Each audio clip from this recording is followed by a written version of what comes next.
So today we are going to discuss how do you pay for inclusive higher education. Before we get there, just have a handful of reminders. So this is part of our larger fall webinar series. We have different topics that we hit on every month. So tomorrow, when you get this slide deck, feel free to click that link and view the remainder of our webinar series and sign up for any that you find interesting. I will have Q&A time allotted throughout this presentation, as I'm certain Mike will too. But like I said, before I hit record, if you have any questions or need clarification, you're always welcome to pipe in at any point. Use that chat. I'll check that periodically as well.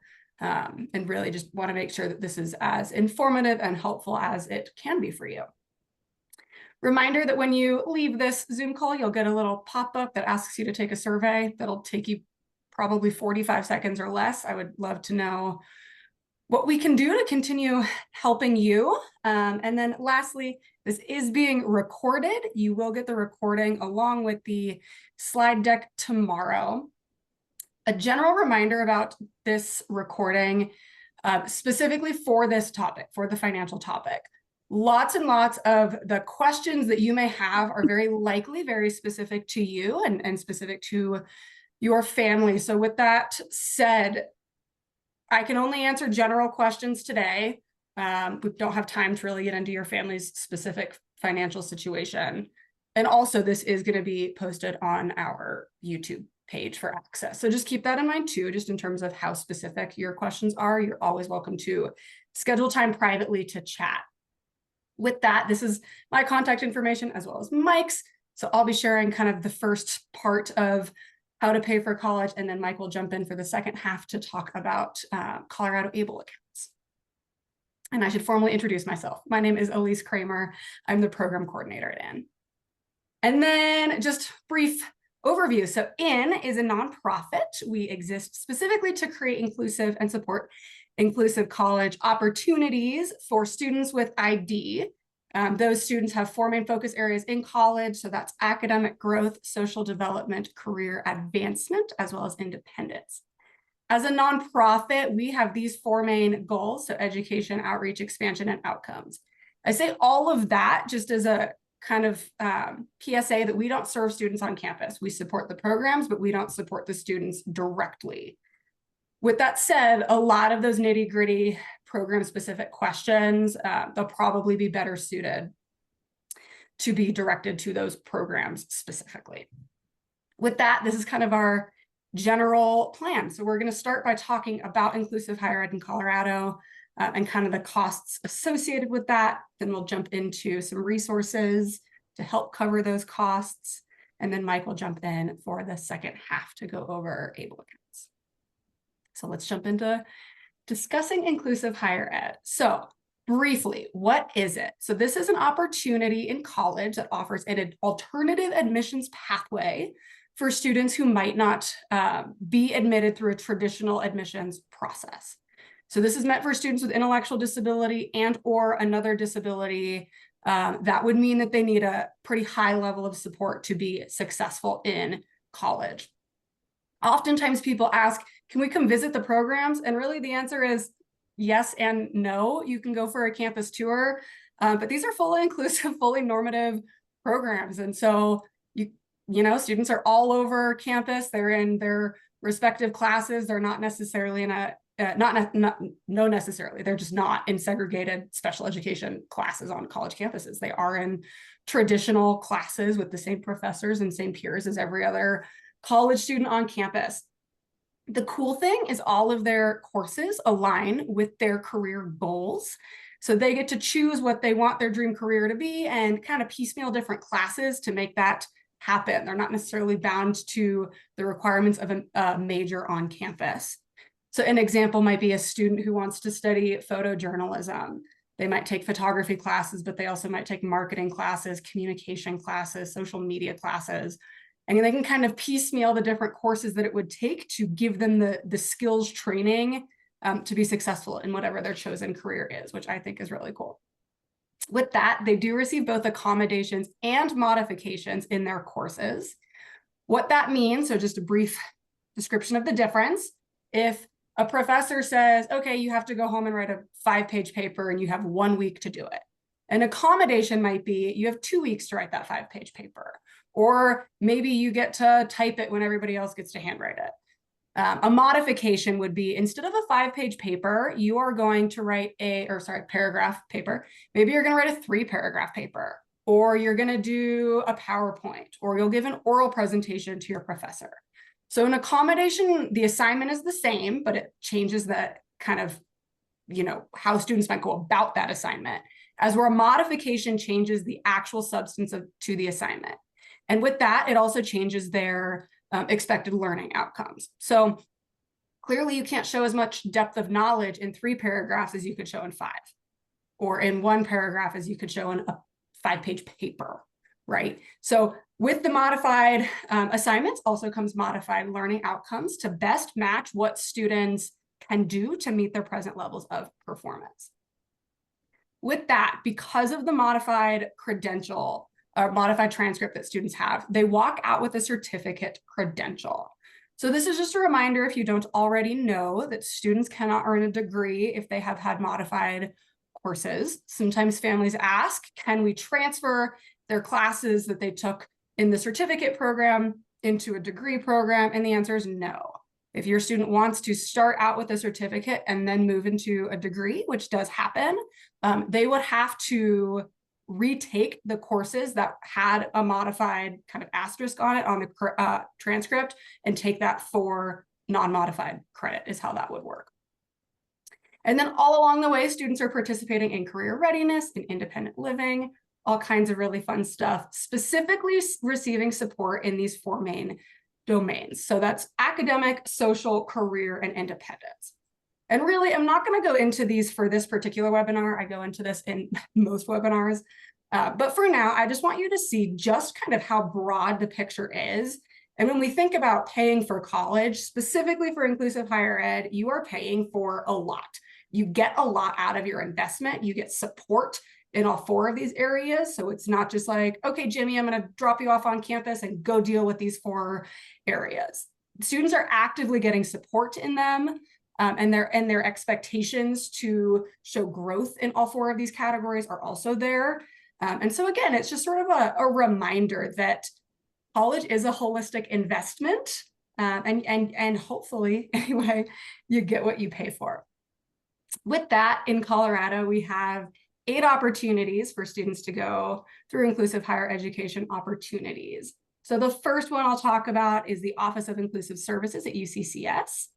This is in Colorado Springs. This is the 2nd program in the nation to receive inclusive higher education accreditation. So what that means is, while all of the colleges and universities have their accreditation, this is the 2nd inclusive higher ed program in the nation to receive its own accreditation, which really proves just how strong of programming and services they offer to students. It's our expectation and our hope that all schools in Colorado will eventually earn that. But for now, it's just UCCS, so we want to commend them for that. They offer on-campus living. Traditionally, students at UCCS in IHE have lived in apartments. Starting next year, they will also have the opportunity to live in more traditional dorms, so they can kind of take their pick of what type of college living experience they want, which is kind of cool. And then traditionally, it takes students 4 years to go through the OIS opportunity. Then Arapahoe Community College in Littleton offers Elevate. That's a commuter campus, so there is no on-campus living option for any student there. And students typically take 3 years to go through Elevate. The Regis Global Program, so that's in Northwest Denver. They do offer on-campus living and your pretty traditional dorm style living. And they have a 1-year track, a 2-year track, and a 3-year track, so students can choose. And then the University of Northern Colorado has Go On and Learn, which we call GOAL. So that's in Greeley, and they also have on-campus living in dorms, pretty traditional 4-year college opportunity there. And then all 4 of these have this little blue box in common. So the federal government has designated all 4 of these programs with a certification called CTP, which is the Comprehensive Transition and Post-Secondary Program. Really what that means for you is that students who attend these programs are eligible for federal financial aid. And I'll talk about that here in a few slides. Again, another reminder, students who graduate from OIS, Elevate, Global, or Goal all walk out with that certificate, which is a really, really meaningful outcome. And then people always ask, when are admissions? You apply typically in the fall or spring of the school year before you intend to begin. So most applications opened October 1st for next August. Some are going to open probably around Thanksgiving. Some probably not till January, but it's kind of the end of first semester, beginning of second semester of the school year before you intend to attend. And then we're really excited that this school year, both CSU and MSU Denver are offering inclusive higher education as well. So CSU's RAM Scholars, that's in Fort Collins, they don't yet have on-campus living. They want to kind of get their feet under them first, but they will in the next few school years.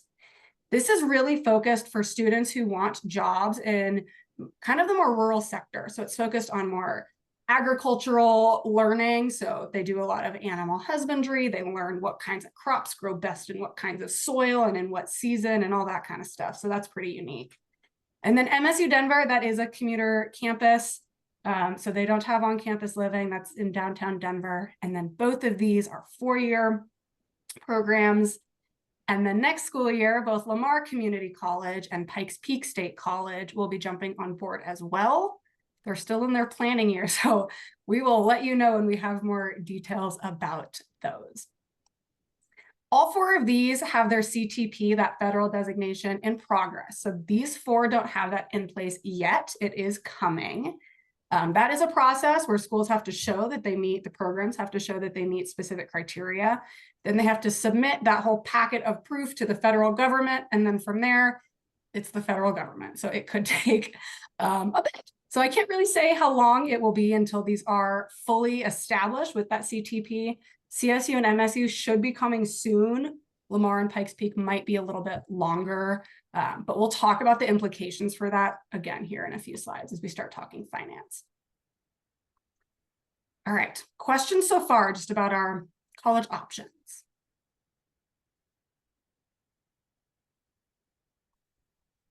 All right, we'll keep checking. All right, so let's get into the heart of why we're here. I want to talk a little bit about just the financial reality of college. So the first bit, I want to just sort of remind everybody that college does cost money for all students. So as I start going through some of these numbers here in a few slides, you may find them jarring. There is oftentimes some sort of sticker shock. And so I want to just sort of acknowledge that it can be a lot and every family's financial reality is different. But just keep in mind that college does cost money for everybody. And I also want to sort of remind you right off the bat that it is really worthwhile. So I cite this study here on the right side that's a few years old now, but it is one of the newer studies actually that shows that students with IDD who go to college are 4 times more likely to be employed. They also make more money if they are employed. And so it really is a very worthwhile, very important investment for lots of our students. And then just kind of remind you that if you have the time, start preparing early. Again, that's pretty normative. You can't just sort of cough up $80,000 in a school year. Most families can't anyway. Congratulations if you can. But if you could, you probably wouldn't be here. So with that, just some general information. Students in inclusive higher education do pay the same cost per credit hour as other students on campus. They pay the same fees as well. So there might be a technology fee, a library fee, that kind of stuff. Those are all the same. So let's say it costs $500 per credit hour for every student. It does for students in inclusive higher ed too. However, IHE students take fewer credits per semester. Full-time is 6 to 9 credits, as opposed to the more traditional college student whose full-time would probably be 15 credits, somewhere between 12 and 18. So that does bring down the overall cost that you're paying for fewer classes. However, there are lots of services that students receive. They receive employment coaching, they receive peer mentors, they receive all kinds of independent living supports. And so because of that, there are additional staff members who have to be hired. Those staff members earn a salary, those peer mentors, that is their on-campus job. And so there are fees for those inclusive services. They do vary by school. They can range anywhere from $3,000 for a school year to $20,000 for a school year, which again, kind of normative factors apply. So in a traditional college world, a community college would be cheaper than a public four-year school, and a public four-year school would be cheaper than a private four-year school. That's still the same for inclusive higher ed. So that $3,000 is probably going to apply more for those community colleges, as where that $20,000 is going to be probably more towards that private school cost.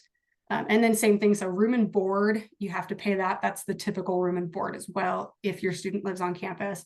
And that can also vary by school, but it can also vary by plan. So there might be 5 or 6 different meal plans you can choose from.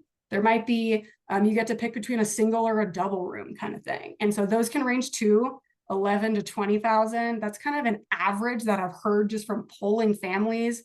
It could top that even, depending on what sort of plan you and your family decide and the specific costs at the school as well. So just kind of keep in mind, again, none of these are hard numbers. They also change from school year to school year. So these are for this school year. Next year, it will very likely go up slightly. But just to kind of give you some sort of general picture, it could cost you anywhere from like $5,000 to $8,000 a school year to more than $40,000 a school year, depending on where your student goes. And that's the full price, right? So the other thing I want to remind you of is always go to their school websites. They're going to have the most up-to-date information. And then just a reminder, as a nonprofit, we don't serve students, so we don't receive any of that money, which is also why I cannot give you as specific of numbers as you might be hoping for. With that, there is help. So let's talk about, if you are a family who can't just cough up $40,000 for a school year, what might you do? So there are 3 types of federal grants that students in IHE are eligible for. So those are Pell Grants, Supplemental Education and Opportunity Grants, as well as Work Study Grants. So briefly, if you're not familiar with Work Study, when students fill out the FAFSA, which I'll talk about on the next slide, it might say that they are eligible for a work-study job. And what that means is they're on-campus jobs that are specific to students who qualify for this financial need, meaning you can only apply for those specific jobs if the federal government has told your school that you apply for them. So that way you're not competing with the whole campus for jobs, just for kind of a small subset. So it makes it easier to access employment and use those dollars to pay for your education. This is an important note. So the federal government only provides loans for students who are in degree-seeking programs. Again, due to the modified credential, students in IHE walk it with a certificate, not with a degree. So they are not eligible for federal student loans. And I also want to put sort of a little note here that's not on the slide, but just to share it. That's also true for the GI Bill.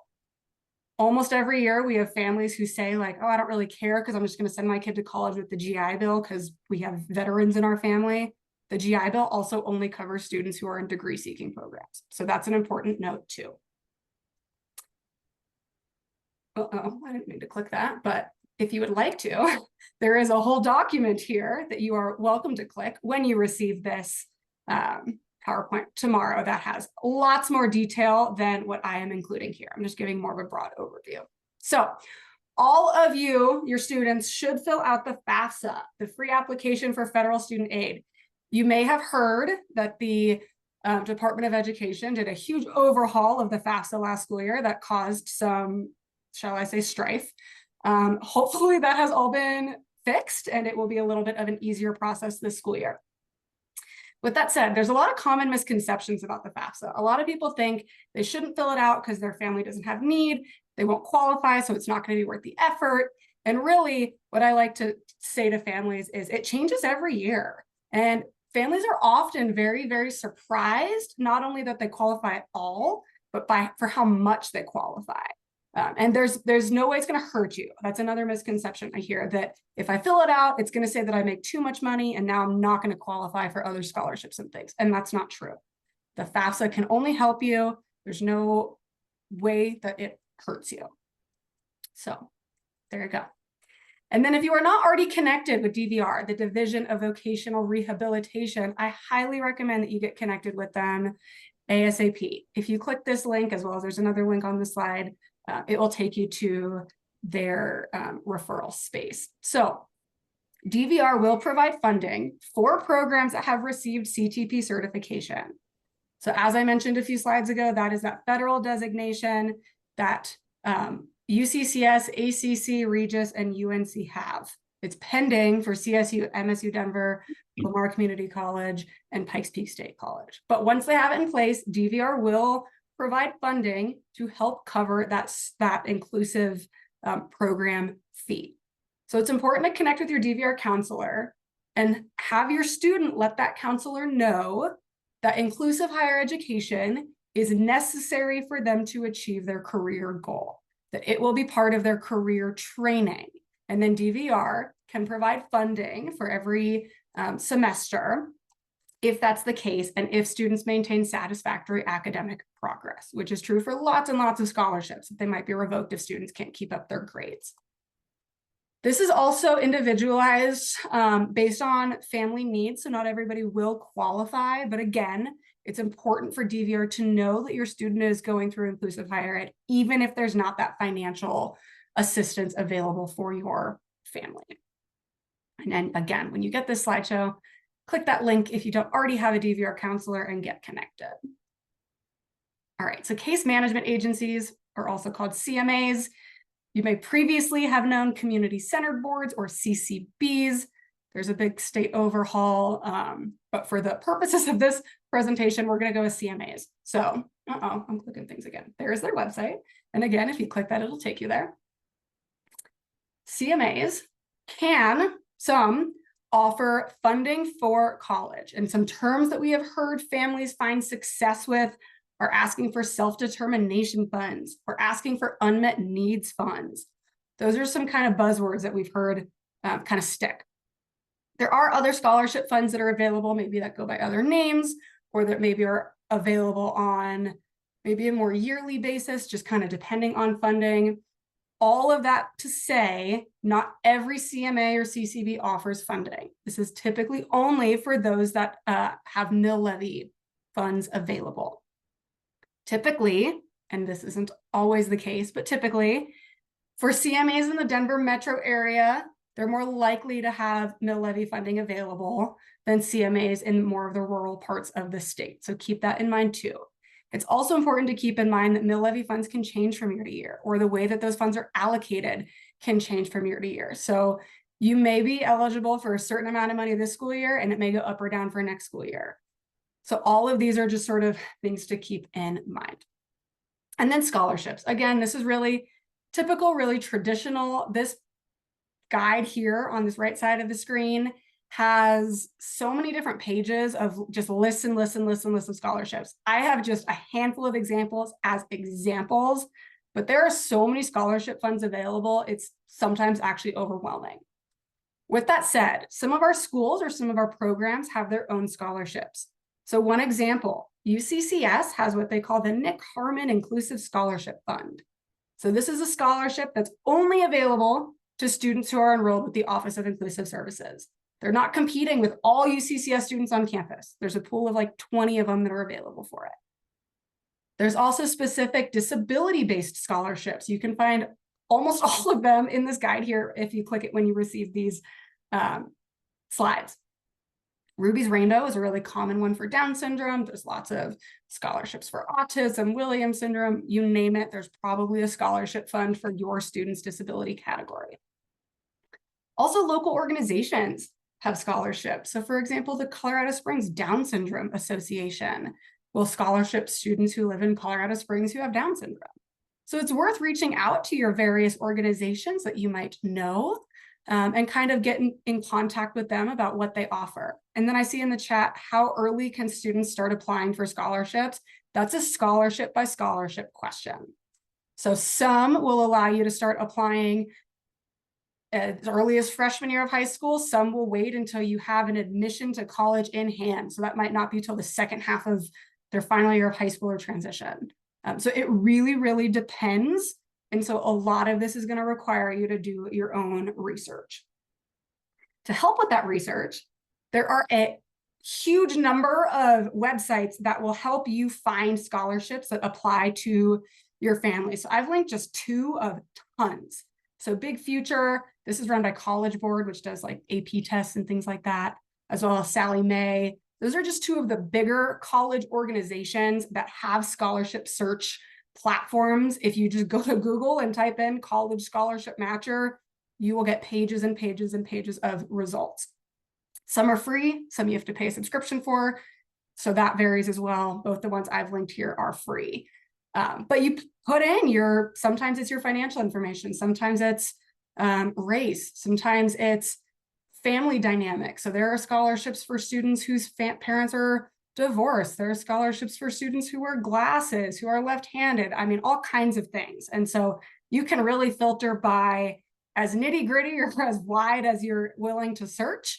And you will often be surprised by what kinds of things you can get a scholarship for. And lots of times families kind of piecemeal many different scholarships together. So again, it does take some legwork on your part, on your student's part, but it is really worth it. All right, and then pretty normatively, students and families often contribute as well. So there's a whole article here on that. That's from 2022, but that is the most updated. And I should say, for these documents that I've linked here on the right side, these are all from Think College, which is a national resource hub for inclusive higher ed. They have tons of resources as well. I've only linked a handful of them. If you're not familiar with Think College, thinkcollege.net, I highly recommend it. Bookmark it on your computer. It's very worth it. Okay, so back to student and family contributions. Lots of students have work-study jobs. I already talked about those. So those are jobs that are specifically earmarked for students who qualify for them with that FAFSA. Other students, whether they do or don't qualify for work-study jobs, lots of students have off-campus internships or employment or just other on-campus jobs. Lots of our students work in the dining hall. They maybe work in the library on campus. Maybe they work for the school's media department. All kinds of really cool job opportunities that most inclusive higher education students have anyway, as part of those 4 pillars, where career development is a main part of their college experience, and they're expected to have employment experiences during college anyway. And so a lot of students then funnel those funds back into paying their rent, paying for books, tuition, all that kinds of stuff. Not all, but many do. And that's normative. It's really typical for students to pay for their own college education or a portion of it. Some students can leverage their SSI or SSDI funds. And then, as I mentioned, the federal government will not provide loans, but you could always look into private student loans. They all have their own qualifications. So go to different banks or different resources and see what rates are, see if your student qualifies, how much they qualify for, that kind of stuff. Some families want to avoid debt, some families welcome it. That's a personal choice for your family. And I've kind of said this throughout, but if I haven't made it clear enough, it's really important for you and your family to research each option. Every family's financial reality is different. Every family's financial comfortability is different. And as I said, a lot of these may only apply for one school year at a time. You might have to reapply for a scholarship for the next school year or even the next semester. So it's important to kind of know what's out there and know what all your options are. And that way, if funding from one maybe falls through or is not reapproved for next year, or maybe they have a max, so only give up to $10,000 over 2 periods or something like that, then you already should kind of have in the back of your mind where to go to help fill those gaps. And again, finances are really, really personal, private, and individualized for each family. Handful of other financial resources just to kind of give you some places to explore once you get these slides. So on IN's website, we have a financial webpage. Think College has their own financial webpage. And then each inclusive higher ed, as well as each campus, have their own financial web pages as well. So if you go to each school, they will have their different numbers there too that update from school year to school year. We also have this kind of, I call it our cheat sheet, 1 page of just kind of bullet points of different funding sources. If you click that, it'll download. All right, I went over a lot. Before I turn it over to Mike, can I answer any questions?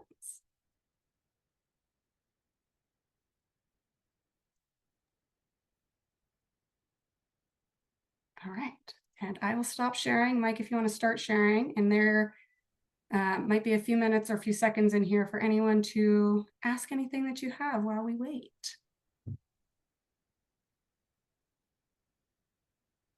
All right, I'm going to take that as I did an excellent job and no one has questions. Actually, I have one question. With that program that is accredited, does that make a difference in terms of the 529 account being used? That's a great question. The answer is I don't think so. I'm not 100% positive. I'm still kind of waiting for some clarification on that, but I'm going to go ahead and say don't bank on it. For now, we'll assume it's no. But that's a good question. Yeah. Excellent. Whenever you're ready. Yeah, sorry. I'm trying to, there we go. Don't worry. So my name is Mike Keglovitz, and I work for Colorado Able. I manage Able for the state.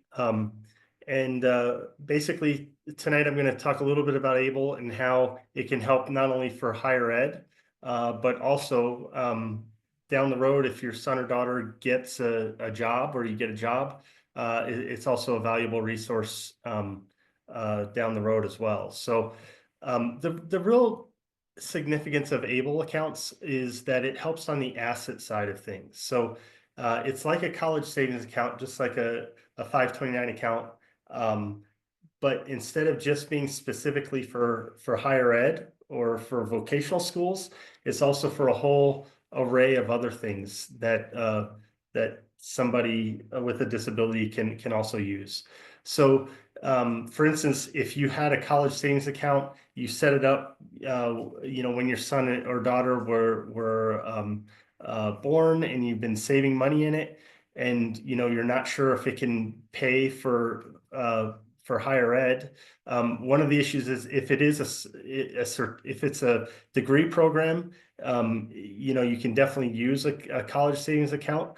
But if it's more on the certificate side, you can't use the 529 for that. But what you can do, you can roll money out of the 529 and put it into an Able account. And then an Able account, you can use it for higher education. That's not a problem. So that's one of the benefits of an Able account. If there's money in a college account, you can transfer it over into an Able account, and it makes it a lot more usable. The other benefit of an Able account is any money that's in there, it's not part of the $2,000 asset cap that SSI and Medicaid have. So those programs, if you're over $2,000, they kick you off, and you're trying to figure things out. In an Able account, you can go beyond the $2,000 because it's an exempt resource. And you can actually go up to $100,000, and it doesn't affect SSI at all. And if it goes above 100,000, SSI would be suspended. But if it fell back below 100,000, SSI would start again. The other thing is Medicaid does not go away no matter what. So if the account grew to 250,000 or 300,000, they would still have Medicaid in place. They just wouldn't have SSI. And the other thing is SSDI is an earned benefit either based on the person with the disability's work history, or on a parent, if a parent's deceased or if a parent's retired. So they could be on SSDI, and SSDI is not affected by that $100,000 mark.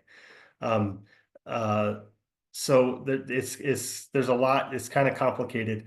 But the other thing is, once money's in an Able account, it grows tax deferred, and then they have tax-free access. So once it's in there, you're not paying tax on that money again.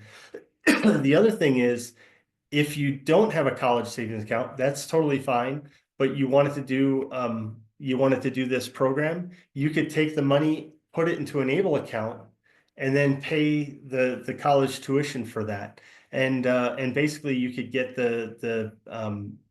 you can have that money deducted on your Colorado state taxes, so you wouldn't be paying tax on that. So that's another benefit that you could use an Able account for an individual. The other thing is, it's only one account per person. So in the college savings world, an aunt, an uncle, a grandparent could all have a college account for their nephew or niece or grandchild. In the able world, it's just one account per person, so you can't have multiple accounts per individual. Does anybody have any questions so far on any of that?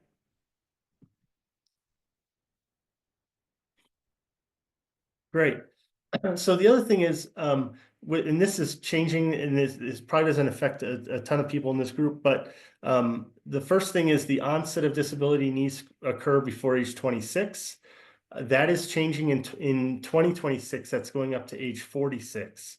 But the other thing is, if you check that mark, and then the next thing is if they're on SSI or SSDI as a result of a disability, then they can open up an ABLE account, no problem. If they're not on SSI or SSDI, then they just go through a self-certification process. And basically that means you're just getting a doctor's note, a doctor's letter saying, hey, this person is considered disabled in the eyes of the Social Security Administration. They're supposed to do that annually. You do not need to send that into ABLE. That you would just need to want that on file. That you'd be able to produce it if the account was audited or challenged by SSI or the IRS. So the other thing is, and this has changed in the last couple of years, before, if you had an ABLE account and something happened to your son or daughter that was disabled, Medicaid could come back and recover from that account. They could seek reimbursement. They could recover from when the time was established, and they could take some of it or all of it. 2 years ago, we got rid of this in Colorado. There was legislation that was passed that Medicaid can no longer come back and seek reimbursement from the account if somebody passed away. So now it would go on to, other people that that would be named either in a will or through probate. So a lot of people are pretty excited about this change, that the state's not taking control of those assets. So the other thing is, it's really flexible where money can come from. If an individual is working that's disabled, they can put their earned income in there. It can be from family or trust, or very, very flexible where it can come. And it can be $18,000 a year. I had mentioned talking about the rollovers from a 529 account. If you do a rollover, it does count towards that year's contribution. So you can do 18,000. And you wouldn't be able to contribute any more. If the individual is working and they have earned income, then they can do more than 18,000. There's a form that they would fill out saying, hey, I've earned income, and they can put in as much of the earned income as they make, up to 100% of the federal poverty limit of the prior year. So that's just over 13,000. But they have to make that much. So if they made 5,000 for the year, then they could do 5,000 on top of the 18,000. So they could do 23,000. If they made 7,000, they could do 7,000 on top of the 18. So some of the things, the first thing is education, housing, transportation. These are all very general and broad categories, which is great, because that means a lot of things can fit into each of those categories. So a traditional 529 might not be able to be used for unless it's very specific educational avenues. An ABLE account, if the person's benefiting specifically, it can count. So it's a much broader interpretation. If you look at transportation, that could be driving a car, that could be taking the bus, that could be maintaining a car, that could be taking Lyft or Uber. Very, very general. Which is good. That means a lot of things are included within those general categories. Prevention and wellness. A lot of people say, hey, can my son or daughter use this to go on vacation? Is it healthy to go on vacation? Does that promote wellness? Sure, it definitely does. So that person can use it to go on vacation. If they need somebody to go with them, they can also use it to pay for them to help. They're just not paying for the whole family out of the ABLE account for that. So the good rule of thumb is, if the individual is benefiting specifically, it's probably going to be a qualified disability expense. If other people are benefiting, it's probably not a qualified disability expense. So the other thing is basic living expenses, food, clothing, shelter. Typically those things can't be paid out of a trust. but they can be paid for out of an Able account. So you can really use it in conjunction, with a trust to make it more usable and more friendly for using it. You can also use it to keep a household up and running, are also qualified disability expenses as well. Does anybody have any questions so far? Yeah, Mike, I have a question real quick. So if you're able to use this account, Able account, how do you, from what I understand, you have to track your expenditures and then submit them. Is that correct? You do not have to submit them. It is best Okay. practice to keep track of the expenses, but honestly, I haven't had anybody tell me that they've been audited. The only time you would have to produce those is if the account was audited by Social Security or by the IRS. Otherwise, if you have an envelope and you're putting them in, just saving them, that's probably pretty good to use. But yeah, you do not need to submit those into us. Okay, perfect. Thanks. Any other thoughts or questions?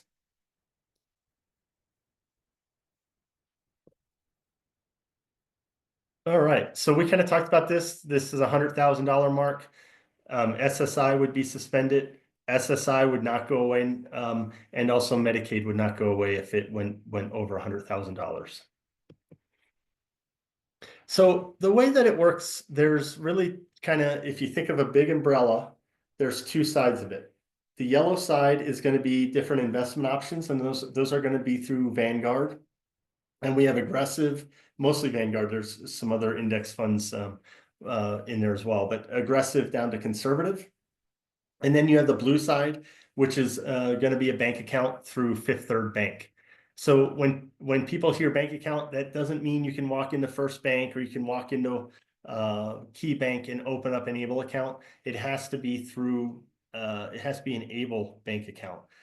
So the only place you can do it is either through Colorado Able or going to another state to open it, which sometimes that makes sense for people as well. So if you're thinking, okay, I want some long-term investment, I'm going to do 20% in the aggressive fund, I'm going to do 30% in the conservative fund, and then the rest, the other half, I'm putting it into the checking that I can use it now. So you can kind of pick and choose how you're going to use it, and you can transfer money from one side to the other side. So if you sign up for the banking option, you get a debit card, you can order checks. You can have a bank account on file that you can transfer money from one bank account to another. So it makes it very, very, very easy. And the investments are pretty low cost because they are index funds. They're pretty competitively priced for that. In terms of doing this, there is a little bit of a cost. So quarterly, if you sign up for electronic delivery of the statements, and if you're a Colorado resident, it's $8.25 per quarter. That is taken from the Able account so that you have the ability to save. Really, where Able accounts make a lot of sense are, individuals they're constantly flirting with that $2,000 asset cap. And so they go out and they spend it on a recliner to get it down, or a video game system. Now they can take that money and they can put it into an Able account. And instead of being in a spend down mode, they can actually save and start and create financial security for themselves. And Justin, do you have a question? Yeah, quick question. So it's interesting that we got an Able account set up, but it's funny, the institute that has the Able account is in a different state. I just didn't want anybody to get confused about that, because we're like, I thought this was a Colorado Able account, but it's like in Kansas or something like that. It kind of confused, like, oh, did we sign up to the right one? So I just want to make sure that is correct. Yeah, so we are based in Kansas, and well, I'm in Colorado, but in terms of there's only a couple of companies that offer Able accounts, and they do our 529, the direct portfolio. They're the record keeper for that. And so we have a really good relationship with them. And they also do the Able account as well. So the other thing is, if you use the Colorado account or the Colorado Able, your contributions are tax deductible on your Colorado state taxes. If you use a different state and opt out of Colorado, you lose that benefit in terms of being able to deduct that. So that's one advantage of staying here. There's not a lot of differences. We used to be part of a group of about 20 different states. We all offered the same product, and it was the same company, Ascensus, that managed all of them. And we joined that initially, and then it was a little cheaper for us to kind of break away and do it on our own. And so we've been doing that the last 2 years or so. And Okay. Are there any other questions? there's a question in the chat. So if you start a Colorado Able account and you move to another state, do you have to transfer the funds? You don't. You can keep them, or you can roll them into another Able account if you wanted. But it's like your bank card. It works wherever you are. It is a virtual bank experience anyway. So it doesn't really matter where you live, because there's not a brick and mortar bank that you're walking into. So it's going to be like when you log in or you're calling customer service, it's going to be a virtual bank experience. You're not going to have somebody you can sit across the table from. And it doesn't matter which state you'd be in, all of them operate that same way. So the other thing is Fifth Third will waive that checking option. They waive the $2 a month if you either sign up for electronic delivery of statements, or if you have an average monthly balance of $250 in that checking account. So that's another way to kind of reduce costs. So at this point, you're like, wow, oh my God, I didn't know about this. This is amazing. I can't wait to jump at this. What you would do, you would go to coloradoable.org. Then if you're having trouble sleeping, you could read the plan disclosure documents. It's well over 100 pages of pure excitement. And then you'd also want this information, the social, date of birth, permanent street address. So the other thing, if somebody, there's a couple of different ways to open it. So if the person that's eligible for Able, if they're capable of managing a financial account on their own, they can open it on their own. If they want a second pair of eyes and help with it, they can do that. If they're over 18, they would need to sign a power of attorney. We do have those forms on our website, and they would submit that. And they can give different levels of access. They could give somebody just receiving statements, or they could give somebody receiving statements and also being able to transact on the account. The other scenario is somebody's not capable of managing a financial account on their own. In that case, it would have to be somebody that would open it up on behalf. So it could be a guardian, a parent, a sibling, an aunt, uncle, grandparent, even a rep payee. All of those people could be an authorized individual. They'd open it up on behalf of that individual, and they would transact, and they would receive the statement. So if somebody's under 18, you can open up an Able account, and obviously you'd have to open it up on behalf of them. And then when they turn 18, we come back and say, hey, what's is this person capable of managing it or not? What's the intention on the account? So just so you know that at 18, we would be reaching out to find out, what we should do, how it should be maintained and managed. So we kind of talked about a couple of these things. We didn't have Medicaid recovery a couple of years ago. We have the last 2 years. We definitely have it one more year. There's talk that hopefully we can get legislation to keep this permanent. So next year, you may hear of politicians talking about this or not, but hopefully we can get the state deduction permanent on Able accounts, just like it is on the 529 side. We got rid of the Medicaid recovery, so that was exciting. And then we also made it easier to open up on behalf. We kind of talked about there's a hierarchy of people that can open it up, and they attest that they are the ones that should be managing the account, whether it's a parent or an aunt or an uncle, that type of thing. Before it was a little more difficult, and there was one or two more steps that people had to go through. So it is easier to open it up on behalf of somebody now. The other thing that I'll say is oftentimes people, they want to add as many people on the front end on this account. So they'll say if there's 4 of us that are kind of managing this, we want all 4 of us to be the authorized individual. And honestly, it can make it very difficult, A, to open the account that way, and B, anytime that you want to do anything or transact on the account, you need to have all 4 people signing off on it. It's oftentimes a lot easier to just have one person, and if something happens to them, if it's a parent or a grandparent that's older, if something happens to them, it's very easy to transfer it to the next person. So typically that's an easier way to open up an ABLE account rather than trying to add a bunch of people transacting on it on the front end.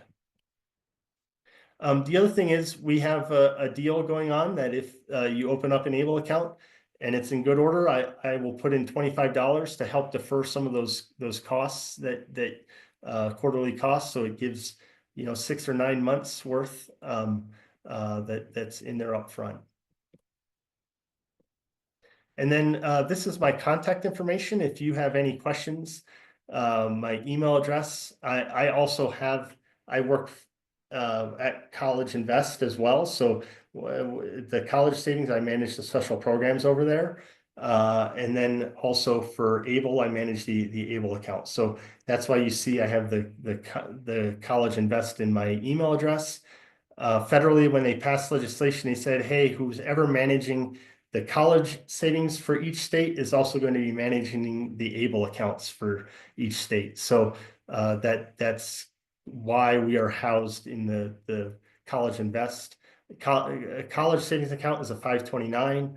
An ABLE account is a 529A. So they're very similar in the tax code. And so they felt like that would be a good housing for both of them.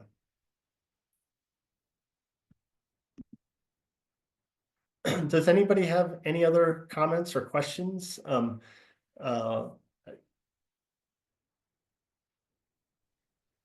have a quick question. Like Justin said, we just opened up an ABLE account, and real recently it just got opened. And now we can, I wasn't sure if I should sign up for checking or if I should sign up for savings. So I split the money between both. I just needed to get under $2,000. So now that money is there, is it easy? I didn't even realize, one of my questions, at this point, I wasn't even sure where the money was physically sitting, like which bank. So now I understand that it's at Third Bank for the checking, and it's at probably Vanguard. I can't remember what I signed up for. Is it easy? So since they're at 2 different banks, are you able to transfer between the 2 easily? Yes. Yeah. Okay. You can call customer service for help on that, or you can also, when you log in, I don't know it well enough to be able to kind of walk through that end, but yes, you can definitely do that. And then, I opened it up in my son's name, and I'm still trying. I've sent the paperwork to be an authorized rep. I'm still waiting for that. So we've had some trouble asking questions on the phone, obviously, but we're working through that. My other question too, the best place to access that, because, he's tech savvy, so he likes to have an app, but my understanding is Colorado ABLE doesn't have an app. You have to get on the website. Are you able to maybe we need to be on the Third Bank website, or is there other ways to access and see the money? When you log into the Colorado ABLE site, do you see the Fifth Third funds? They just put them in there like 2 days ago, so maybe I think it may still be kind of a work in progress. Gotcha. You should be able. I think you see them in the ABLE side of things. I don't think you have to go specifically to the Fifth Third. Okay. Thank you. Sorry. We had sent the savings part popped up, and then the checking hadn't. So I was like, I didn't even know where the money had gone, but okay. So I think it's just early on in the process. So, okay, that makes sense. If you have problems, you definitely reach out to me. Okay. If you have trouble, like it's a couple, another week or two and you're not there, either shoot me an email or a voicemail, and I can typically get people to solve that pretty quickly. Perfect. I appreciate it. Thank you.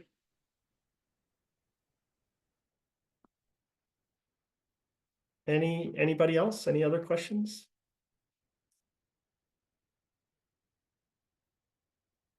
Cool. I don't have anything else. If something comes up in the next couple of days or couple of weeks or couple of months, feel free to reach out to me, and I'll try to answer it best I can. And with that, just some kind of things that I've seen come up. So I recently a few months ago, talked to a mom who had put all her money for her daughter in a 529, and her daughter was going off to college in like 3 months from when we chatted. And suddenly she's like, what do I do? I can't use it.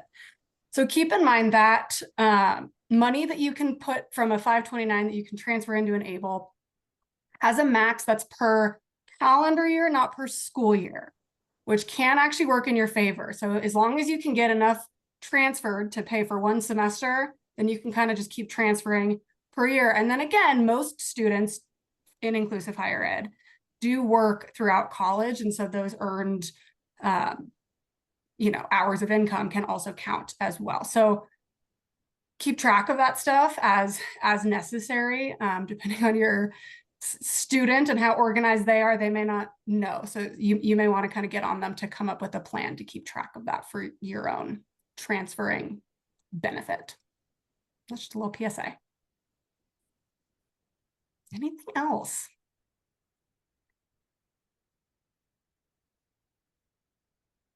All right. Well, thank you so much, Mike. And thank you everybody for giving a portion of your Thursday evening to learn about the really, really fun topic of paying for college.